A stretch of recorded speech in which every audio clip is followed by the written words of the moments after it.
Hey guys, what's going on? My name's CollectPanda33, and welcome back to another woodworking video. If you're wondering why I'm saying welcome back, it's because I have filmed one already, but it was multiple parts and they haven't yet to be edited together, so it hasn't been posted yet. But, through basically sheer will of the universe, I have decided to make this video because what I've made here is a commission, actually. A coworker asked me to make these, and I've tried to give them to him now 2 or 3 times, and he, hasn't been at work and this and that, so finally I decided I want to make a video about this. So basically I started with a chunk of this dowel rod, about 2-inch diameter, 6-inch wide, as my stock, and I made them into these.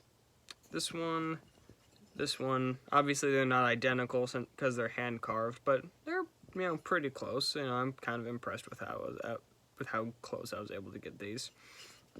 But what they are is a coworker likes to work out, and obviously with everyone in quarantine right now, or at the very least without everyone not being able to go to the gym and things, he's been working out at home, and he has these elastic workout bands.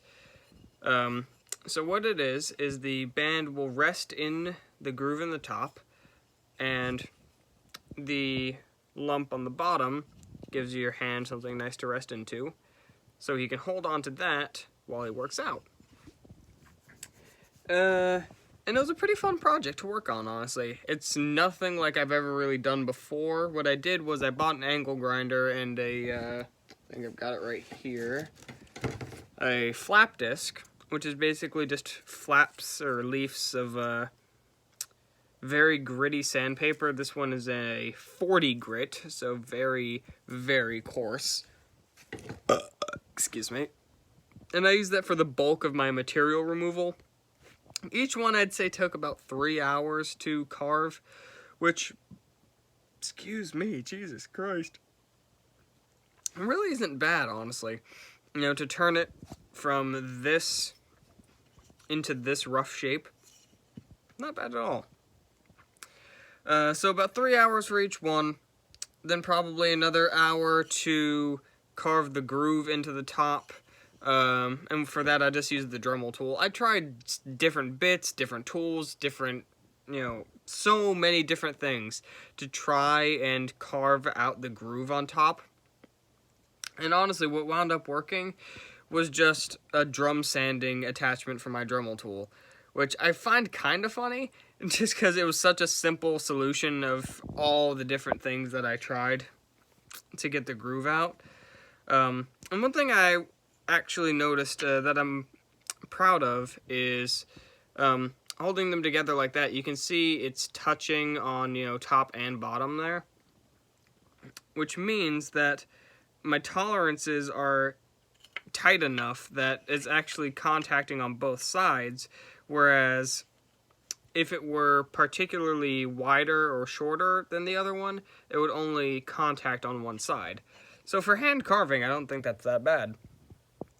But yeah, so carved out the rough shape, sanded it into a more final form, carved out the groove, and then I hit it with the,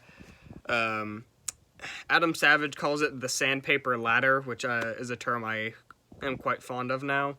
But I think, what was it? I went 80, 100, and then 120. Got these nice and smooth, and hopefully tomorrow or the next day, I'll be able to get these to my coworker. Oh, shit. And he'll be able to tell me how they work. But yeah, another woodworking project. I've been doing some here and there. Obviously, I work a full-time job, and I'm an essential worker, at a hardware store, apparently. So it's not like I have a lot of free time like many other folks do. Which, here's my thing, just really quick, tangent. I understand that some retail, especially like grocery stores and shit, are essential because obviously people need those things to survive. But if you're not supposed to leave your house, why am I open? anyways, but yeah, I hope these work out well for him. I hope you enjoyed the video, and yeah, I do woodworking when I can, but it's really just a hobby at this point. But that being said, I'd like to thank you guys for I'd like to thank you guys for watching. If you could leave a like on the video, I'd highly appreciate it. Leave a comment, let me know what you thought, let me know what you'd like to see in the future, and I will see you guys in the next video. See ya.